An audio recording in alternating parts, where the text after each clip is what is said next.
মালাটা মার গলায় পরাবে তো? আমার মা এই মালাটা আপনার লইয়া বানাই দিছে। পরিয়ে দাও।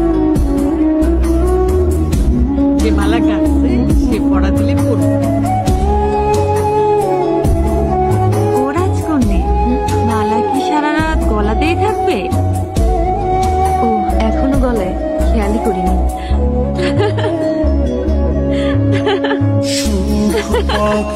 আবার হাসছো কেন? মালার জন্য না গো, ওই কথাটা ভেবে। কোন কথা? ওই যে একটা ছেলে বললো না মালা বদল, বিয়ে হয়ে গেল তো। আনুষ, অদ্ভুত। বিজয় হইলে 3 বিঘা জমির যে ঘোষণা দিছিলাম, এইটাই হইল সেই জমি। আজ থেকে এই জমি তোমাদের। থামো থামো থামো, 30 বছর পর কুসুমপুর গ্রাম বিজয়ী হয়েছে, আর এই সব কিছু সম্ভব হয়েছে এই লালুর কারণে।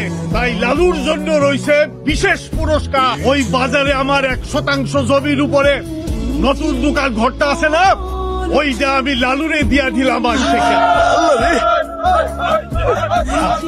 খালি বাটি তো ফিরাইতে নাই, তাই মা কিছু মুড়ি মুড়কি নাড়ু আর মোয়া দিছেন। তো মাতৃভক্ত মায়ের গলায় যখন মালাটা পরালে কি বললেন মা? মা তো মালা পরেন না, তিনি বলছেন তার হাতে গড়া মালা তিনি পরাইলেই পরবেন। না না না, সে কি করে হয়? আমি গেলেই হয়, যাবো আর ওর মার গলায় মালা পরিয়ে দিয়ে চলে আসবো, ব্যাস। উপযুক্ত নিমন্ত্রণ ছাড়া আমরা তো কখনো কোথাও যাই না রাজকন্যা। জলজান্ত মানুষ তোমার সামনে বসে নিমন্ত্রণ করছে, এর চাইতে উপযুক্ত নিমন্ত্রণ আর কি হতে পারে? মা চাইছেন, মা মানে বোঝো বুড়ো। আচ্ছা, তোমাদের বাড়িটা দেখতে কেমন? সোলার ঘর, সনের চাল, পুরান বাড়ি। গাছপালা আছে নিশ্চয়ই অনেক? খুব সামান্য কিছু আছে, নদীর পারে তো। আচ্ছা ঠিক আছে, তুমি অপেক্ষা করো, আমি আসছি।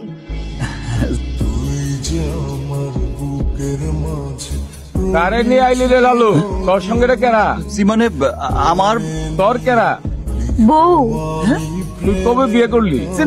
মানে গোপনে করছে, প্রকাশ হয় নাই। আপনিও গোপন করে রাখেন। হ্যাঁ, যে কি যে দিনকাল পড়লো রে বাবা। ওই কথা কইলেন কেন? তো কি হয়েছে? এখন তো সকলে আমার জিগাইবো। বলবে তুমি আমাকে বিয়ে করেছো, পরিচয় জিগাইবো তো। বলবে খন্দকার সাহেবের নাতনিকে তুমি বিয়ে করেছো। আল্লাহ রে। লালু, তোর লোকে যায় কেডা? ইয়ে বুনি হইতেছে লালুর বউ। আল্লাহ রে। আর পানি ছিটাইতে হইব না।